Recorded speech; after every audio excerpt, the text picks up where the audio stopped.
Hi, I'm Sam. I'm Digger. And I'm Basti. And we are The Baseballs. And you're watching Undercover. Yeah.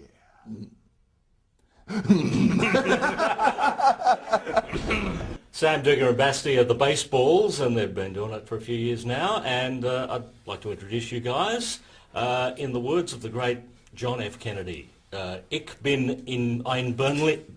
Hang on. Hang on. Ich bin ein Berliner. Yeah, that's that was good. Which apparently means I am a jelly donut. Right. Right. Yeah, Right. Something that's like right. that. Yeah. I mean, the cool thing is that there are many people that are not from Germany that are saying this sentence to us, and they saying it like, I mean, like he did it. You know, in the early years, with the same dialect and with the same "Ich bin ein Berliner," and now they're watching the videos on YouTube and they're going like "Ich bin ein Berliner," but in German it would be "Ich bin ein Berliner." But it's kind of the Berlin dialect, the ich. The Berlin people do from ich, they made out ich. Yeah. So it's kind of... Isn't that interesting? It is. It's amazing. Yeah. Isn't it? This is a very cultural interview, folks. Yeah. You not only learn about music, you learn about the world. So let's talk about Bach and Beethoven. Yeah. Okay. Yeah. Or roll over Beethoven, maybe. Yeah, that would. Yeah. Now, Basti is the only Berliner in the group, right? That's right. Yeah. And the jelly donut, right? Yeah. And the jelly, you're the jelly donut. The other guys, you came along from different parts of the country, but we all ended up in Berlin together. Yeah, we met each other in Berlin because we had. I mean, for example, my sister lives in Berlin, so it's not far away from. Or for going there, and Sam was there from Stuttgart. It's not so far. How many times have you been in Berlin before we met? Actually, I don't know. It was the first time. Before. Yeah. What was your name again? I'm Sam. Actually, it was kind of a when I was in Berlin, it was kind of a sightseeing tour, and then I met these two guys. So that was a really fun story. Right. Yeah. So immediately before the Baseballs, what were you doing individually? I studied media design and did that in Cologne. So it was like, shooting movie videos, and picture photos, and producing movies and all that stuff. So that's, for example, very good for doing this band, because we started or we get the interest of the label or of the record company because we did our own music video, and we did it with our own stuff. So our cameras, our team, we cut it by ourselves. So that is the thing that really helped us in making rock and roll bigger, not only for a small crowd of people. And the both of you were just sitting on chairs. We had exciting jobs in the office, so for it was a software chair tester company. Yeah. Chair tester. Chair tester. He was sitting on a chair 8 hours He was a a day. chair tester. No, it was kind of a normal job. So, but we all did music before the Baseballs, so it was, you can say there was. Really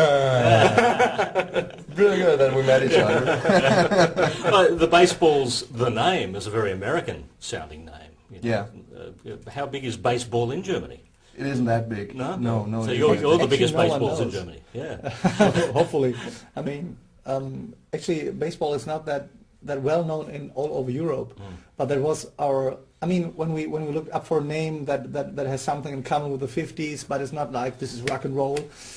The idea was to name ourselves the Baseballs, because if we gave ourselves a name like the Cadillacs or the Hot Rods, maybe many people would associate that with rock and roll, and we wanted them first to listen to our music, to what we do, and then recognize, okay, this is some kind of rock and roll. It has something to do with the 50s, but it's not like, it's rock and roll, and if you don't know us, it's rock and roll. I mean, it's more. And it's rock and roll. It's rock and roll. Yeah. Were you all Elvis, Jerry Lee Lewis, Buddy Holly fans?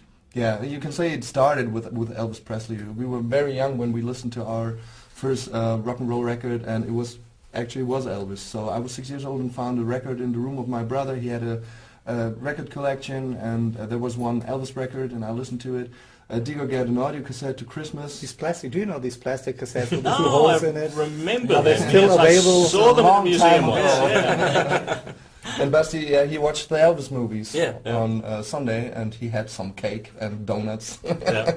Jelly donuts. He was the Berliner Road. So I'd say it was more or less the fault of our parents that we get infected by the rock and roll music. Right, but it's not Elvis, Jerry Lee Lewis, Buddy Holly covers you're doing. You're doing, very unusual versions of very contemporary hits.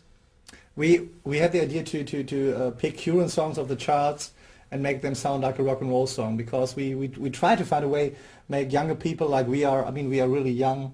Yes, So we young. are. And we feel really young. Yeah. To make younger people listen to rock and roll again. And so the idea was, okay, for example, if we started doing our original songs, it had been like, okay, if somebody watched our videos on YouTube or whatever, he would maybe say like, okay, this is another group of the 50s, and is not that much interested in than in listening to songs that he already knows from the radio or from the TV, and listening to it in a new style.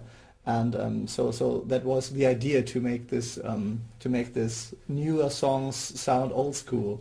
And on the other hand, I mean, there are so many people that just cover the original artists, and what we all think is, and that's a really good thing, is that we don't want to cover the songs that are already so good. I mean, for example, if we would cover Great Balls of Fire, you can't even play Great Balls of Fire better than it is. Yeah. I mean, there are several versions of Jerry Lee Lewis, and there is not one version that you can make better, because it's just so authentic. So, yeah. And actually, what we're trying to do is more to make the original just different, and make of something completely different, a rock and roll version out of it. And it wouldn't work if you take a rock and roll song and try to make a rock and roll song out of it.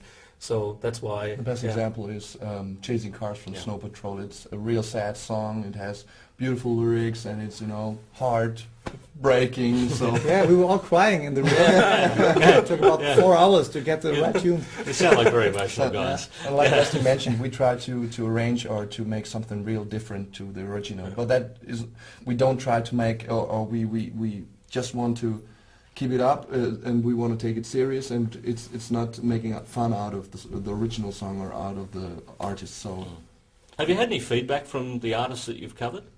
Yeah, there's a radio host in the UK who seems like playing all our songs to the original artists when they're in the studio. So, for example, there were Usher, Sam, your part. it's Usher. Okay, and Usher, he listened.